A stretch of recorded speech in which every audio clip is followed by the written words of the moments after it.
जय हिंद दोस्तों, आज संडे है। सैनिक समाचार में आपका हार्दिक स्वागत है। बात करूंगा ओआरओपी और टोल प्लाजा पर। सबसे पहले हेडलाइन की बात करूंगा। हेडलाइन पर टोल टैक्स पर नई गाइडलाइन, किसको है छूट, जरा देखेंगे लिस्ट। गडकरी जी ने क्या किया है ऐलान।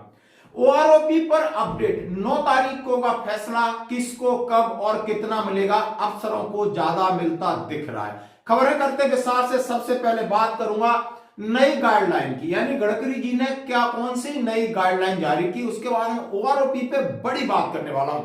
गाइडलाइन के बारे में इनका ही नहीं लगे, मतलब किनका टैक्स नहीं लगे। उन्होंने कहा है देश के अलग अलग इलाकों में बहुत सारे हाईवे हैं, बहुत सारे एक्सप्रेस वे हैं, सड़कें हैं जिन पर आपको टोल प्लाजा लगाया गया है और इनका काम होता है टोल वसूली करना, यानी आने जाने वाले वाहनों पर। अभी गडकरी जी ने एक फ्रेश लिस्ट जारी की है कि किन लोग हैं, यानी कौन से लोग हैं जिनको टोल टैक्स नहीं देना है, टोल प्लाजा पर उनके लिए छूट है। उनकी लिस्ट में उन्होंने ऐलान किया है, उन्होंने सरकार की जो गाइडलाइन है, गडकरी जी ने ये बताया है। इन्होंने लिया है भारत के राष्ट्रपति जी, नो प्रॉब्लम, प्रधानमंत्री जी, मुख्य न्यायाधीश, उपराष्ट्रपति, जितने भी राज्यपाल हैं, उपराज्यपाल हैं, सभी कैबिनेट मंत्री, सांसद, एमएलए और जस्टिस और टाइप, लोकसभा अध्यक्ष, सचिव, सब बता दिए, यानी नेताओं के लिए फ्री है। और बात करिए इन्होंने army commander, vice chief of staff, ये है आर्मी के, ये 2 बड़े अधिकारी हैं। बाकी सब लोगों को देना होगा टोल टैक्स, यानी अभी की ये है, यानी परसों की ये लिस्ट निकली है। यानी अभी हमारा जो असमंजस में था, हमें लगेगी या नहीं लगेगी, यानी हम अपने प्राइवेट व्हीकल्स पे, 4 व्हीलर पे जा रहे हैं, छुट्टी पर हैं, तो हमें फास्टैग के जरिए या हमें टोल टैक्स देना होगा। और आज से, यानी जिस दिन आपने देखा होगा विजय दिवस था, उस दिन गडकरी जी ने कहा कि हम इसको सोच रहे हैं कि फौजियों को दें, यानी फौजियों को कोई आराम से नहीं देना चाहता।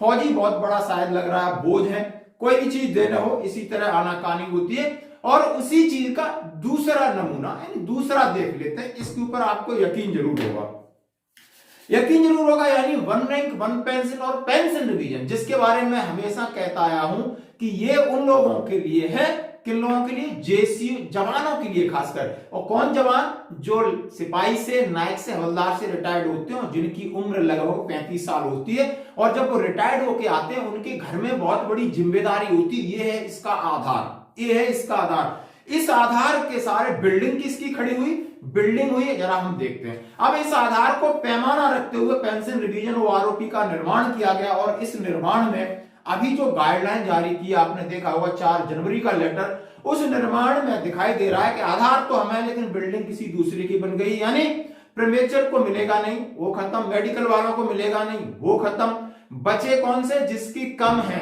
अब किसके आधार पे कम है, 2018 के मिनिमम और मैक्सिमम एवरेज करके जिसकी कम है।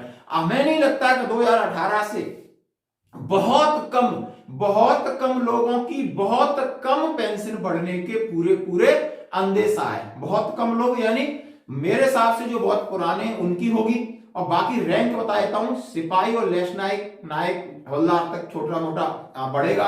बाकी जेसीयू साहिबान हो, सुबेदार मेजर हो, ऑनरी लेफ्टिनेंट हो, कैप्टन हो, वो आज नहीं 2024 तक निश्चिंत रह सकते हैं कि उनकी बेसिक पेंशन में कोई बढ़ोतरी नहीं होगी। ये जो गाइडलाइन है और ये जो तरीका इन्होंने बनाया है, ये बिल्कुल बहुत भविष्य में देखा होगा, बहुत बड़ी कैलकुलेशन की होगी। हमें सोचते हैं कि नहीं, इन्होंने 2-3 रैंक छोड़ दिए, ये 2 किलोमीटर 4 किलोमीटर देखते, ये 200 मीटर तक देखते, 200 किलोमीटर तक देखते, हमें शायद नहीं पता हो, आगे आगे पता चल जाएगा। तो ये है पेंशन रिवीजन की हकीकत। अब बढ़ेगी किसकी, यानी बेस हमारा था, बढ़ेगी अधिकारियों की, बढ़ेगी भाई मेजर साहब की, लेफ्टिनेंट कर्नल, कर्नल साहब की, ब्रिगेडियर साहब की, इनकी बढ़ती और इनको एरियर दिखता नजर आ रहा है, क्योंकि लाभ इनको होना। कोई भी नीति है, चाहे मिलिट्री सर्विस पे को लेकर हो, चाहे डिसेबिलिटी पेंशन को लेकर हो, सरकार को ये नहीं कह रहे कि हमारे अफसर मना कर रहे, बट ये देने नहीं चाहते। ये बजट को बस थोड़ा बहुत इधर इन्होंने रेवड़ी बांट दी, खुश हो गए, बाकी हमने क्या करना है।